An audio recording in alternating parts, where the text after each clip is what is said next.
I had the feeling of shedding a tear. Um, and yeah, it kind of became a bit real in that moment as if, oh wow. I'm Omar Bogle, I'm a striker for Crew, and I was racially abused last year while playing for Newport.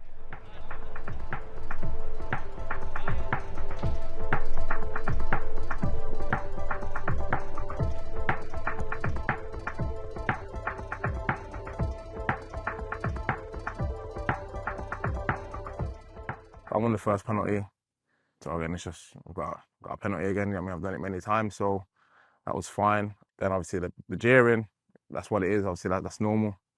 When you're taking a penalty, the crowd are going to try and put you off. I've scored, and then I've kind of made my way over to that side because obviously, like prior to that, I'd heard a few things, not racially, but just like abusive language and all the rest of it. You know what I mean? The typical stuff.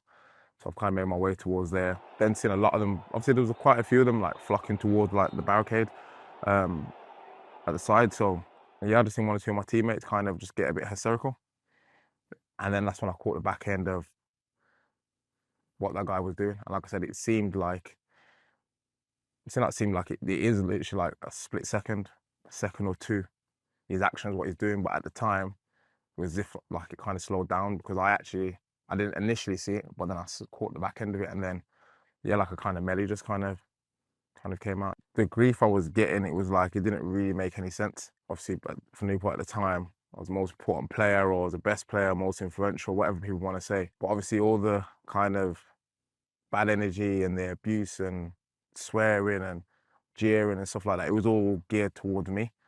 And I kind of know what that is. And for me to try and explain that to anyone else, they might not understand.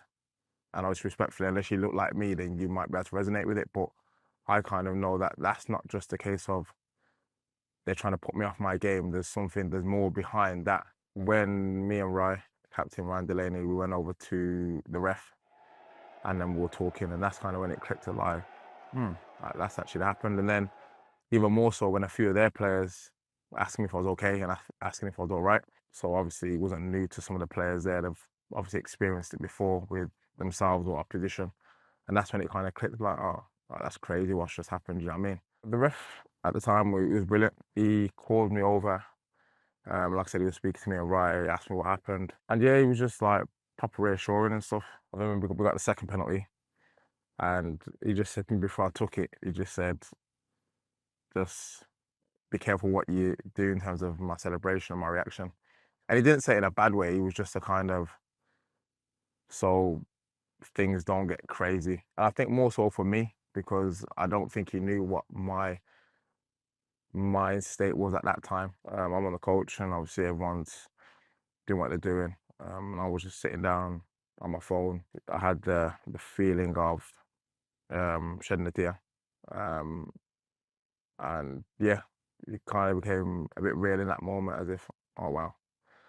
Which is a bit of a surprise to me in the moment as well, because I didn't know that it would actually affect me in that way. I knew obviously it could make me angry, it could make me frustrated, but to make me emotional in that sense, that was a bit of a surprise to me, to be fair. Family and friends, the football community, I had a lot of players reach out to me, in the days after, show their support. But I'm obviously really appreciative of the support that I got. For me, it's just now about, okay, the supporting things when it happens, but then obviously what actions are going to be taken so those things don't happen. I get it's difficult for me to say somebody should, if another supporter sees someone else being racially abusive towards a player or another supporter, that they should step in and help, because not everybody has that in them to have that kind of confrontation. I think obviously at the very least, people should report it. At least if obviously you don't feel like you're strong enough to go and confront that person yourself, you should at least report it to the security that's there or the authorities at the very least.